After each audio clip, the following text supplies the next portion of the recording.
جی بسم اللہ الرحمن الرحیم۔ یہ میری تعویذ کی جو ویڈیو اس کا تیسرا حصہ اور آخری حصہ ہے۔ دیکھیں بے شک شفا اللہ تبارک و تعالیٰ ہی کی ذات دیتی ہے۔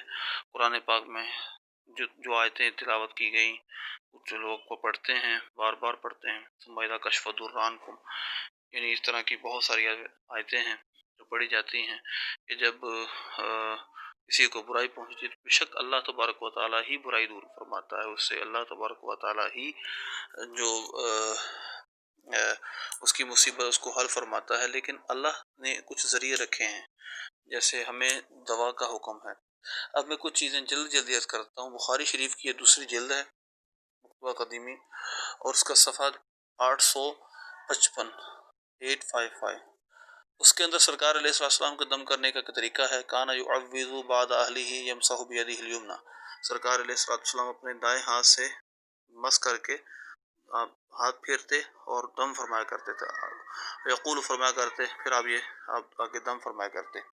اس کے بعد پھر سرکار علیہ السلام کانا یرقی یقول، حضور علیہ السلام یوں دم فرمایا کرتے تھے۔ دم کا طریقہ کار یہ تھا۔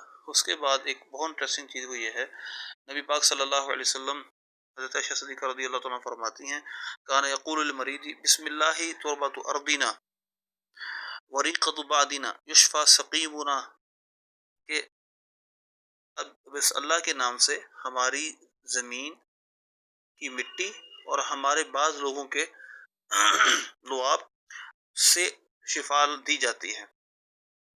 یشفیٰ سقیمنا بإذن ربنا ایک حدیث کے الفاظ یہ ہیں، یہ تو بخاری شریف کی ہے، اور کئی اور حدیث کی کتابوں میں، بہت ساری حدیث کی کتابوں میں حدیث ہے کہ یشفیٰ سقیمنا بإذن ربنا، آگے بخاری شریف میں یہ الفاظ بھی ہیں، جس سے یہ پتہ چلا کہ یہ ہماری جو لعاب ہے اللہ نے اس میں بھی شفا رکھی ہے۔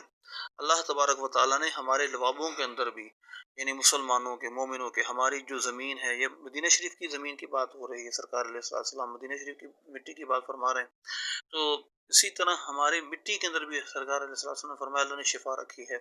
اللہ ان چیزوں کے ذریعے بھی شفا دیتا ہے۔ اور قرآن کا واقعہ ہے، قرآن پاک پڑھنے والے یہ واقعہ بھی غور سے بھی پڑھ لیں۔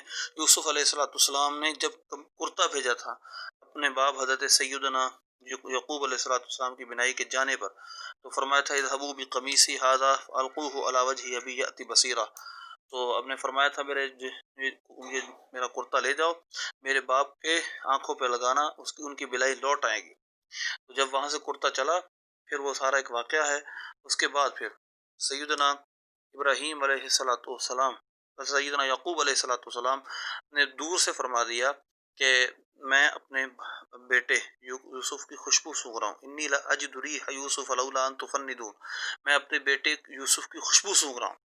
فلما ان جاء البشیر القاہ علی وجہہ فارتد بصیرا، پھر جب وہ خوشخبری دینے والا آ گیا، آپ نے اپنی مبارک آنکھوں پہ وہ کرتا لگایا تو آپ کی بینائی لوٹ آئی۔ یہ قرآنی واقعہ ہے، تو لہذا ان چیزوں میں برکت رکھی گئی ہے۔ وہ نیک لوگوں کو کرتے ہوں، وہ نیک جگہ کی پر مٹی ہو، وہ بعض لوگوں کا لعاب دہن ہو، اس میں شفا رکھی گئی ہے۔